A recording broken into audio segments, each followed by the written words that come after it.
The broadcast is now starting. All attendees are in listen-only mode. Hello, everyone, and thank you for joining me today for the estimating webinar. I appreciate your time and your busy schedules, so we'll go through as quickly as we can to make sure we present all the material in a timely manner. Today, we're going to be looking at how to bring in a plan that you want to estimate. Now, that could either be a PDF file, a JPEG, or you might be able to start that design from scratch. So we'll show you how that's going to be done. And after the webinar, we'll follow up by sending you a recording of today's webinar so you can watch it at your leisure as well. So let's get started. On my screen is Envisioneer. The main portion of the screen here is where we're going to be bringing in a design or starting a design. At the top of the screen, we have all of the tools that you're going to be using to create that estimate. I want to estimate walls, doors, windows, put an opening in a wall, put a floor on, a roof, different surfaces, stairs, columns, beams, and footings. When we're creating that estimate, we're usually going to be starting that off from a digital file. Someone's going to provide you a PDF file or bring in a DWG file. You're going to come down to the File pull-down menu and then choose Import. It's here on Import that you get the opportunity to bring in different types of files for the basis of that estimate that you're going to be creating. It could either be a PDF file, a CAD file in either DWG or DXF format, or this Project Trace Image option allows you to bring in a file that is in a JPEG or bitmap format. So even if someone has roughly scanned something, you can still bring it in and use it as the basis to start that material list.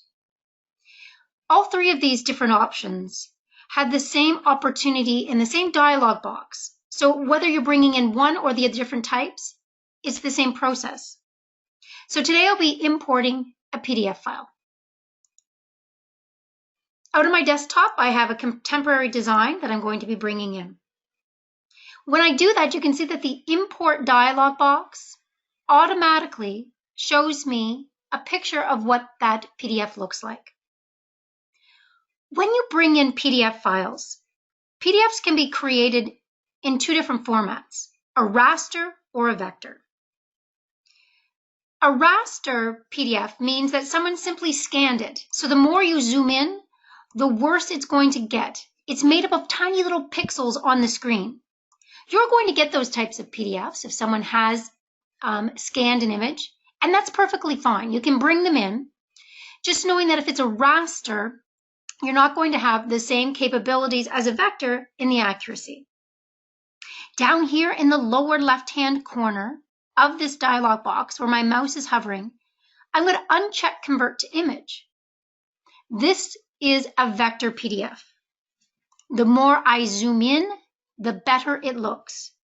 You can see the definite lines here, and they're very crisp.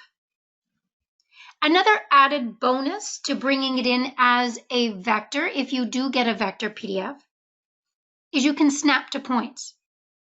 Right now I can see that this distance is 9'4.5" inch.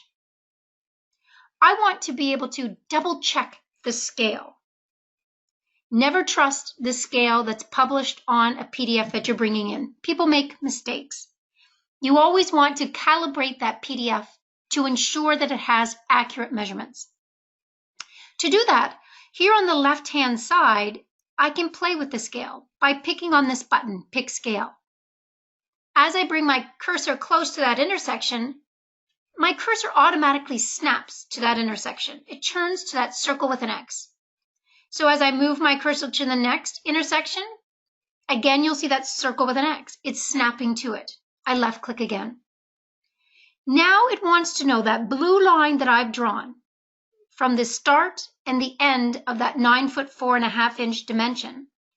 What is that distance? So I simply type in 9'4.5" inch. You can use decimals, or you can spell it out as a 1/2 inch as well. Either way, it's going to recognize it for you. I click OK. That changed the scale accordingly.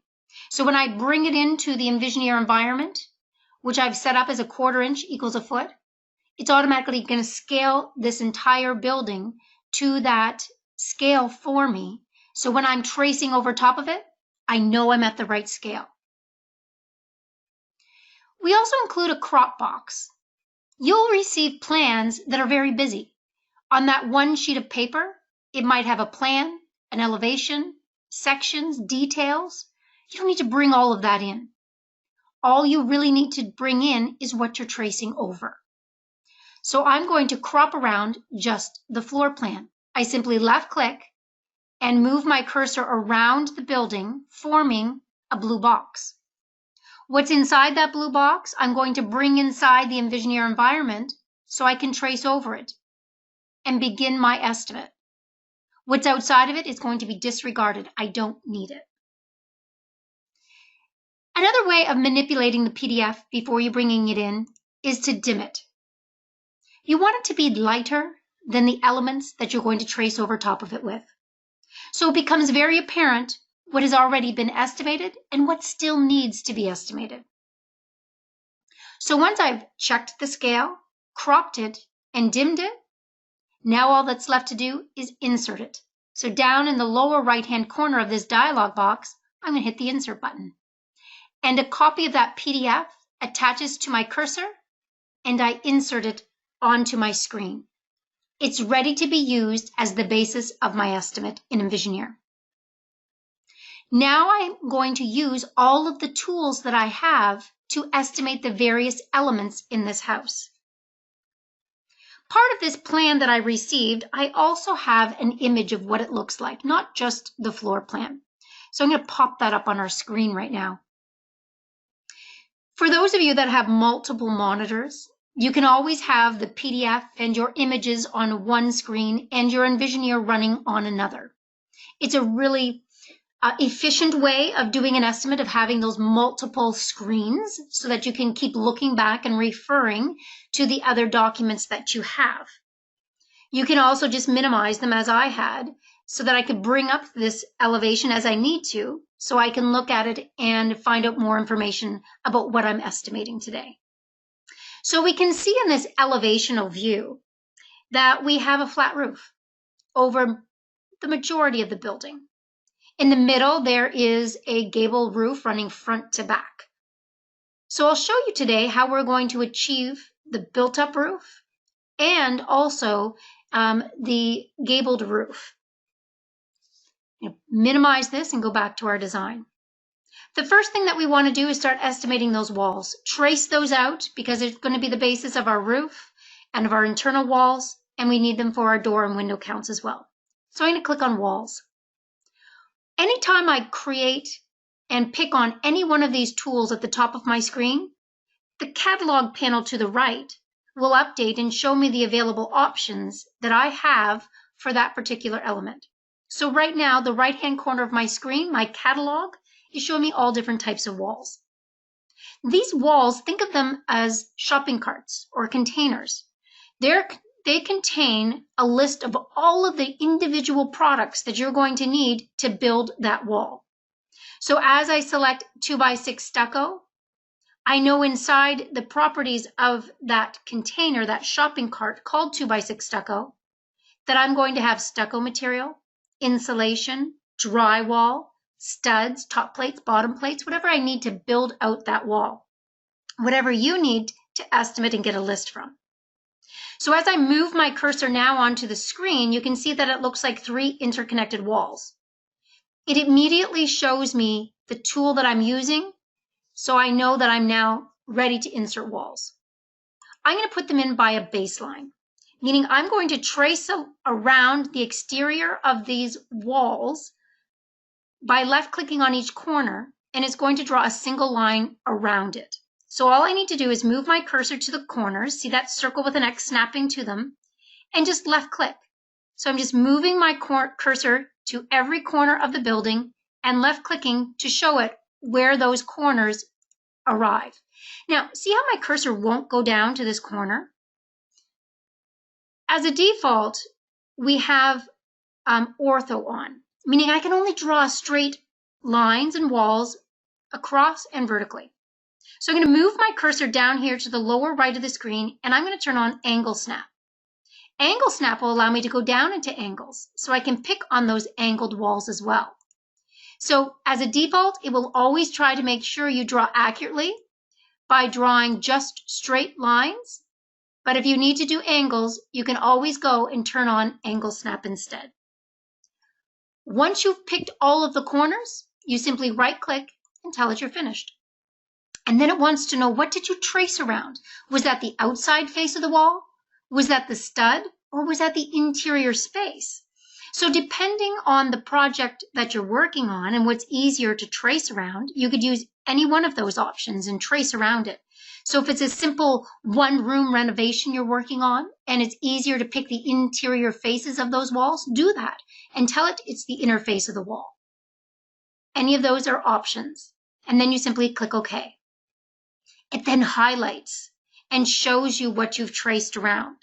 So already with that minimal amount of work of bringing in that PDF and picking the corners, I already can go up to Tools, Analyze, Generate a Project Estimate, and it will list out for me all of the various elements that are in that design so far. So I've got my ground floor wall framing elements. So inside that container of that 2x6 wall, it gave me pneumatic stick framing nails, my plate material, my sheathing material, my stud material, the stucco veneer, house wrap, sheathing tape, staples, and trim. There's bad insulation, vapor barrier, and staples, and drywall in the interior with its joint tape and compound and drywall screws. And it also has baseboard trim. All of that was contained in the information behind that 2x6 wall. So anything that you need to take off and be part of your estimate, we just make sure that we tuck it away into the properties of the wall you choose so it can automatically take it off. You can see down below, we also give you just basic measurements. What's the square footage of the interior wall surface, the exterior wall surface? How long is the interior wall and how long is the exterior wall? So you have all of those measurements to look at as well. And as we continue to add more elements into our estimate, that list will grow and grow for us as well. I traced around the edges of the building here, but I left out these corners here and our main front entrance wall as well. So I'm going to zoom in on those areas right now. These walls you can see here look a little bit thicker in our PDF that we brought in. And if I bring up that JPEG image, we can see it's because they're built out of stone. So these walls here are simply stone columns on either side, and they have a short stucco wall between them. So going back to our design, I'm going to go back to Pick Walls, go over to my catalog panel, and choose 2x6 stone wall. I'm going to put my cursor right inside the stucco wall that's already there and left click, and then just start picking points to define where that stucco wall starts and stops with the stone now. Do the same thing, come to this other side, and then just trace out where that stone starts and stops. And then I'll right click and tell it I'm finished. Anytime that you're tracing over these, if you want to be right down to exact dimensions, you can always select on any of the walls you've traced over. And when you do that, you'll notice that dimensions automatically appear. I can click on any of those dimensions and change them. So if I wanted this to be 2'6" exactly, I can make that change and that wall will move. And that's the same over here. I'd click on this as well and say 2'6", and it would move itself up. Now those walls are changed. I'm going to select one of the walls. You can see it's highlighted. I've got the dimensions. And then I'm going to right click and say, select every wall that's the same. Every stone wall highlighted. I want to change them all at the same time. I'm going to right click and I'm going to look at their properties. This is where we go inside and take a look at that stone wall to find out what we're estimating and the information behind it. So we can see that it's going to frame that wall out with 2x6s and then put the stone around it in a veneer. If this was just going to be a poured wall, we could choose any of the other elements and then it wouldn't frame it. We also have a top and bottom tab, and this allows us to define and distinguish the height of the wall. Right now it's set to auto extend, as all the exterior walls are. This means if I put a roof on, the properties of the roof will dictate the height of the walls. So if my plate height in my roof changes from a 9-foot to a 10-foot or drops down to 8 feet, the wall underneath it will automatically do the same if it's set to automatically extend. It follows and mimics the plate height of the roof so that the two work hand in hand. If you want it to be anything different, you can set it to level and then dictate the height that you want it to be. So if I want this to be 11 feet tall, I can change that height. If I need this to be a sloped wall, maybe it's following a cathedral ceiling, I could dictate the height at one point and the other. Or step it down, maybe it's following a staircase. I can change the heights there accordingly as well. When it does those changes in heights, it will also change the stud height accordingly as well. As it's stepping down or it's sloping down, it knows it needs shorter members in that area, less drywall, and the counts will be affected accordingly as well.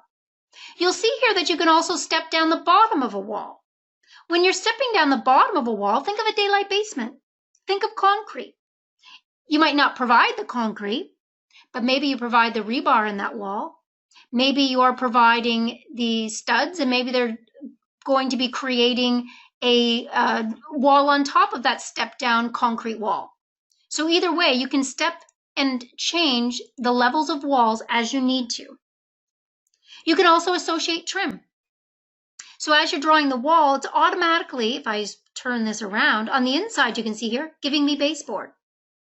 As soon as I punch a hole in that wall for a window or a door, I'm going to get casing material as well, and a sill. All of this different types of trim can be automatically associated to a wall. So as you're drawing it, it's automatically giving you that material list for it as well. This quantity tab at the very end, this is where we assemble all of the materials. There's all my stone construction materials, my sheathing and house wrap materials, my drywall. So depending on the materials you want to take off, if you only do framing materials, you can delete or remove all of the other different items. But if you want to add in more materials, you can add them in as well. All of these different products have a unique SKU number. So if you're working with a point of sale system, that's how we're going to be linking into your point of sale system. We link into, I believe, 24 different point of sale systems. And all of them are the same in the fact that when we link to them, they want to see the exact same part number and unit of measurement. And you can change those to be anything you want, but make sure they match what you have in your point of sale system. And that's how we do the tie-in. So if you're going to be sending this information out to various point of sale systems, you're going to want to make sure that these different values match.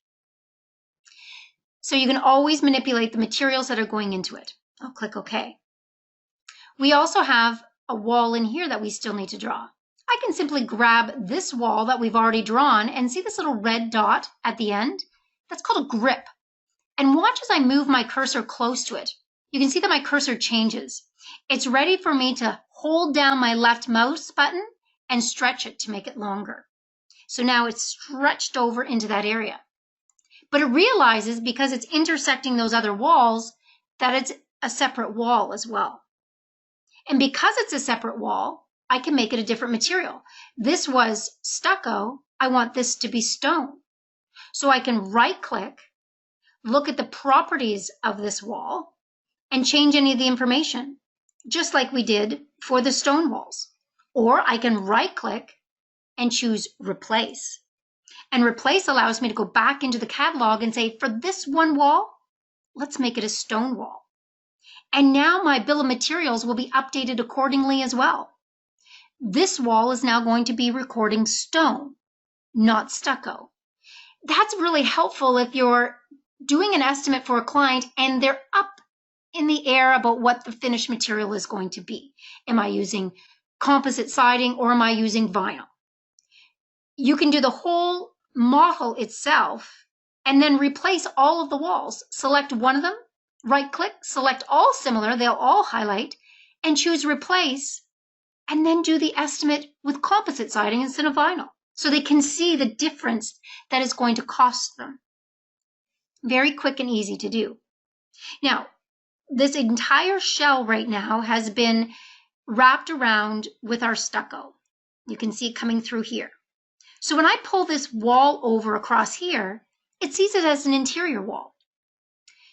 It's left off the stone. So I can right click and look at the properties of the wall and tell it that I want the right surface to be stone. So it brings that stone exterior here. Otherwise, it would leave it as an interior. Handy, so you can quickly get your interior walls drawn, but we want the stone in this particular case. So every wall can be manipulated in that same way. If I bring back up our elevational view, we can see that there's a short little second floor up there as well. So when I go through, I can create that second floor. But one question I want to answer that I always get in these webinars is, how did it know the height of those studs that it gave in that report? So when I went up to Tools and Analyze and generate the project estimate, how did it know that I needed to have the 116 and 5/8 studs? Why didn't it give me 92 and 5/8 height studs? Are these not 8-foot walls? They seem to be 9-foot or 10-foot walls. Where did it get the height to know that stud? I'm going to come up here to Settings and Building Locations. Every time you start a new project, you have the ability to tell it about that project. What are the wall heights? What is the ceiling height? What's the floor level above grade or below grade? You can always change and swap these out. So right now, this is sitting 1 foot 5.5 inch off grade. So it's sitting up like it has an extra 8 inches. But if this was slab on grade, I could come in here and say, this is going to be 6 inches above floor level, and say yes to accordingly change all of the other locations. So it automatically knows through here how to get the right heights. So when I slip to the second floor now, down in this lower left-hand corner, and tell it that I want to start drawing out my second floor, you can see that I get a light ghosting of what it looks like from my ground floor. I get that outline. So when I grab the walls, and I'll grab a 2x6 stucco wall or a 2x4, and then I can just go through and start drawing out those walls. So from here, I'm just going to draw out the walls that I need to on my second floor, tracing them around that same area. And you can always use those exact measurements again. So if I know I need this to be 10 foot 7 wide, I can change and update those. And now that we're here on the second floor, I can put on that roof over top of that area. So I'll click on my roof tool. Now that catalog panel over to the right is going to update and show me different roof styles. So I can have a 4-12 hip, clay tiles, metal roof. I'll use a 4-12 hip roof to begin with as the basis of the start of the roof design here. All I have to do is move it inside those 4 walls, and it recognizes that that's going to be the perimeter of this roof, and I left click. And it automatically drops on it a 4-12 steel roof, metal roof. If I click on one of the overhangs of that metal roof that just went on, you'll see that arrows appear. Those arrows dictate plate height, style, and slope. So right now, all of them are 4-12 hip. I'm going to pick the front arrow. It's green. I'm going to pick on this back arrow and make it green. Green arrows means they're selected and they're ready to be changed. Red arrows are going to retain and hold their current values. So they're going to remain a 4-12 hip. I'm going to right click and look at their properties. In here, you can see that I could change the slope. Maybe I want them to be a 12-12 slope. front to back. Maybe I want them to have a wider overhang. I want the overhang itself to be 1 foot instead of just 8 inches. Maybe instead of a hip, I want to make it a gable or a mansard or a Dutch hip. Custom allows you to have multiple slopes up one side. So think of a gambrel style roof. Or you could have an arched roof or just simply a double slope. I'm going to make these into gables and click OK. Now I have a gable roof over that area. In our design, this roof extended out and over that front porch area. Notice that that arrow has a blue dot at the end of it, a grip, just like those walls did that I stretched over. So if I put my cursor over top of that blue grip, my cursor changes and allows me to stretch it out and make it longer as well. So I'm going to hold down my left mouse button and stretch it out so it's sitting down at the base of those columns that we drew. So now the roof is extending past those walls and being supported on those columns.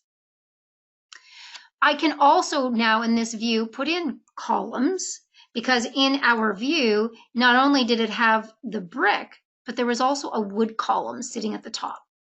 So I'm going to grab some wood posts and left click to estimate those as well. Those wood posts, I'm going to look at their properties, have unique information about them. They automatically look at the height of the wall on the second floor. And when we were in that settings dialog box, I should have pointed out to you that it only had a 3-foot wall height. So this height of this column could be any height though. It's just going to grab that as a default. So if I wanted to change this to be a 3'6" height, I could certainly do so. But what size of post is it going to order? Well, 2 things can dictate that. We can have purchased items. So if you have 8-inch posts that are available in 8-foot lengths, 10-foot lengths, 12-foot lengths, you can add all of the various lengths here and it will grab the appropriate size. So if I tell it that I have a 3'6" height, it's going to look in this purchased items and find the most appropriate height. It will also recognize that I have 2 posts and both of them are 3'6". So that gives me an equivalent length of 7 feet. So it knows to only order 1 8-foot column instead of ordering 2 8-foot columns. It'll only order 1. It'll look at the overall length of what I need, and if it can fit it in 1 length, it'll only order 1 for you. So it's intelligent that way. It's always looking and analyzing to optimize the lumber for you. If you don't have purchase lengths, if these posts are only available and you only stock 1 length, you can come here to the quantity and just set it to each and know that that particular part number is only for an 8-foot tall post. And it knows to keep ordering those posts every single time. I'll click OK. And if there were, for example, windows up here on the second floor, we're going to put them in the ground floor as well, I would click on my window tool. Over in the catalog, I've created a window. I've made it 8 feet long and 2 feet tall. So we're going to clear span it in this raised clear story that we're creating. Windows can be any size, shape, style that you want them to. So if you do stock windows and you're using a separate window estimating program provided by the window manufacturer, you can continue to do so. We can either count the windows for you. So under quantities, I can say include this window in the quantities because I want to see the sizes coming out of here so I can pass those on to my window estimator. Or if they're doing that separately, you don't need the windows estimated. I can uncheck this and say, don't include that window in the estimate. By all means, put it into the drawing because I need to cut around it. I need to know my header sizes. I need to know my jacks and my kings. So put the window in, but don't include it in my estimate. So if you want to see them in the estimate so you can pass those on to your window estimator, make sure it's included in the quantities. Otherwise, you can take it off. So I'm going to click OK. I'm going to include this in. When I put these windows in, I can either follow what's on my plan and place it over top if I had a second floor plan, or we also have tools. So if I want to center that in the wall, I can keep clicking center. So I keep getting the center points of that wall. So I put in those 5 windows on my second floor. Back down now on the ground floor, I can do the exact same thing here. Grab windows and place them in where they occur on the floor plan. So I can keep placing windows in as I need to create this plan. And as I'm creating those windows and punching those holes in, if I go back to analyze and look at the project estimate, you'll now see in our list that is growing that all of a sudden now we have more material in here. Instead of just our framing items that we had before, now we've got roof finish that's appearing in here as well.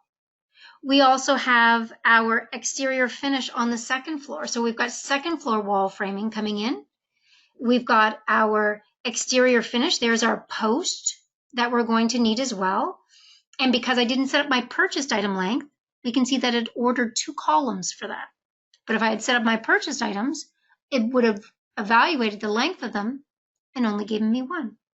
So there's lots of more information that's being attached to all of this as we go through and build out that estimate as well. We also can put in a flat roof. So our roof command here that we use for our second floor roof is always going to be a pitched roof. That command is used for pitched roof. But right next door, we have our surfaces tool.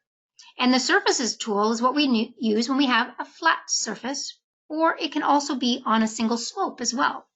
So I'm going to use this built-up roof surface, and all I have to do is come through and pick the points where that's going to occur. So I'm just going to come along, and as I'm picking through, I'm just coming out to each of these interior corners and showing it where that roof is going to occur. And as I do that, it's giving me the amount of material it's going to need for that built-up roof. So I'm just going through and showing it where it's going to occur. Right-click, finish. In this dialog box, it says, okay, you've created a flat roof surface, but what height is it? And is there a slope involved? Well, I'm going to tell it that it's sitting up 8'4". It's sitting on a pan after the 8-foot height walls, and that it's on a 0 slope, but it could be on any slope as well. And then I click OK. So you can see them all coming through and adding to that list. The one unique thing as well about this list and everything that as we build it is not only are we creating the elements in our model, but we're also creating a 3D model at the same time. It's not just a 2D element. All of these elements also occur as a 3D element as well. So I'm going to pop this into a 3D view. And when I pop this into a 3D view, you can see all of the different elements that we have drawn out so far. We have our windows, we have our doors, and you can see them all in 3D. So it gives you the basis of everything that we've drawn and put in so far, from all of those different various elements that we've popped in. And I brought this one in from that same type of model that we had before. Here from View, Framing, Display the Framing, we can also take a look at the elements as they're being framed as well. I'm going to put this into a rendered outline view, or perhaps even a hidden line view, so you can see all of the framing elements as well. So not only can we count them, but we can visually see them. And the power of visually seeing these elements means that I'm not going to forget anything, so that I can go through and go around the model and see all of the various elements that I've drawn out for it as well. So it gives you that power. And then you simply set Tools, Analyze, and hit Generate Quote. When I hit Generate Quote, it gives me that same list. But now that list is organized and I can individually edit different elements. See at the very top here, I have some different doors and windows that don't match with my point of sale system. So they're highlighted blue. So they're coming up and telling me as a flag, these different SKU numbers do not exist in your point of sale system that you're working with. You should look at these and decide if you need to change the SKU number Or if they're a special order item, make note of them and add them into your point of sale system. So anything that it doesn't recognize in your point of sale will be highlighted for you so you can see them in the list and deal with them accordingly. So I'm going to right click on them and just hit delete because I don't need them to be in our estimate. They're windows. I'll have somebody else do the windows. So now I have the list itself. So I can individually look at items and edit them or delete them out if I need to. So as an example as well, if we decided that we're going to be changing our sheathing, we had specified 4x8 OSB sheathing. Well, what if we wanted to use zip wall? I could, at this point of the process, I could either go back to my model and change it. But if the client's running in the door and you want to get this over quick and it was just a last minute change, you can always right click in here and say substitute. So where I have my OSB, substitute it for a different product just this one time. I want you to run the report, but give me zip wall instead. They just want to see that and run it and send it off. And then you simply hit File, Export, give it a name, and tell it that you're going to be exporting that out to your point of sale system. It gives you a review of everything that you have in your list. And then you can turn or reorganize all of this, but it will send out these headers for you, or you can turn them off. All of the different functions you have on the left-hand side here allow you to do that. And then all you have to do from there is hit export. When you hit export, it automatically puts it into a format that your point of sale system can read. Every different point of sale system has a different format that it wants to read. And we recognize those and allow you to change them. It will do it automatically for you. It automatically comes up with a list of point of sale systems when we set it up for you. We pick the one that you want and it puts it in that appropriate format. So whether you're using Spruce or Falcon or BizTrack, we'll recognize the format, put it in the correct format on the export. It'll create a file, and then you can bring it into your point of sale system as either a quote or an order. Most people, the majority of the time, bring it in as a quote so you can massage it and add in items as you need to. So if you do have a separate window manufacturer software, you can add those in BizTrack or Spruce or wherever and add them in as a separate line item and then produce the quote. Something else I do want to point out is you'll notice that all of my pricing here is set to 0 and it's red flagging me on that. I always leave my databases at zeros. You can bring in your point of sale pricing. So you can have it be living here in Envisioneer and living in your point of sale system. You just have to remember to update it. We do have an update software that'll read your database from your point of sale system and update and change the database that's in here. And you can do that on a regular basis if you need to. What I recommend that if you're using your point of sale system to print out all of your quotes and use all of their metrics, keep our pricing at 0. Pricing isn't needed here. It's just passing the information over to your point of sale system where you can pick up and use their pricing that you have there. It can reside in both. You can push the values over here, the prices over here, but you just have to make sure that you remember to keep them updated. You can always run a script, and that script at night, every night, can update and run the updater so that it does run it. But I just want to point out that the prices here, you see them as zeros because I leave it at a 0 database, but you can bring in your own prices as well. So that brings us through the whole process of importing a PDF and then having that PDF be the basis of our estimate, pulling off items as we create that PDF so that we can create that quote. From there, we can give you value-added information as well. Coming here to tools and wall panels, every single wall can be broken down into an individual wall panel diagram. So if I hit insert this panel, it'll create its own panel for that one drawing. So if I look at that one wall, here are all of the different products that go into building that wall in a diagram. This is great value-added information that you can provide your builders if they're wondering what pieces you're sending and what lengths to cut them down and how you came up with the quote that you did. This lays it out very visually for them as well. If you also need to create working drawings, floor plans, elevations, sections, details, because it's a 3D model, you can also create the floor plans and bring them onto your drawing sheets. You can create elevational views to bring them out as well, so that you have all of the elevations as also. You can cut sections and do details. So you can create a full set of working drawings as well, all from the same software.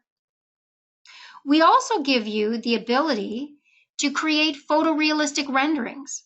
So you can tell it what time of day it is, where you are in the world, and it will cast down shades and shadows, and you can get a photorealistic image like the ones you can see on our website. And we'll send you examples after the webinar as well. So if you're working hand in hand with your builders and you want to provide them with more information to help them in their building process, you can also help them by creating automatic renderings. I'm just going to get this out of view, framing, display all but the framing, and put this into a realistic view so that they can have imagery that they can provide their clients as well. All of that in the same package that you're using to simply bring in an estimate. It'll also allow you to bring in and create the kitchens and the bathroom views and all of the different elements as well. What I'd like to do now is answer any questions that you might have about Envisioneer. There's a chat panel. It's part of your GoToMeeting console on the right-hand side of your screen. If you want to type in any questions that you might have at this point, I can answer them for you. And if there aren't any questions at the end of the webinar, what I'll do is I will make sure we've recorded the entire session. We will send you out a recording of the session itself so that you can watch it again or share it with other people in your office that weren't able to make it in today. And then if you have any questions following that, we'll send you contact information as well. So let me now go and see if we have any questions. Oh, someone was, I think I might have had a hiccup in the screen at the one point because they said they couldn't see my screen. I hope you were able to come back and see the screen after that.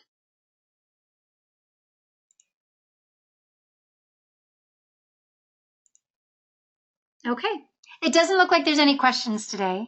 So I want to thank everyone again for joining me for today's webinar and taking time out of your busy schedules.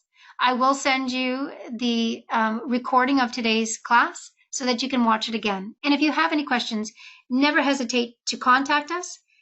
We're more than happy to answer any questions that you might have. Thanks, everyone. Enjoy your day. Bye-bye.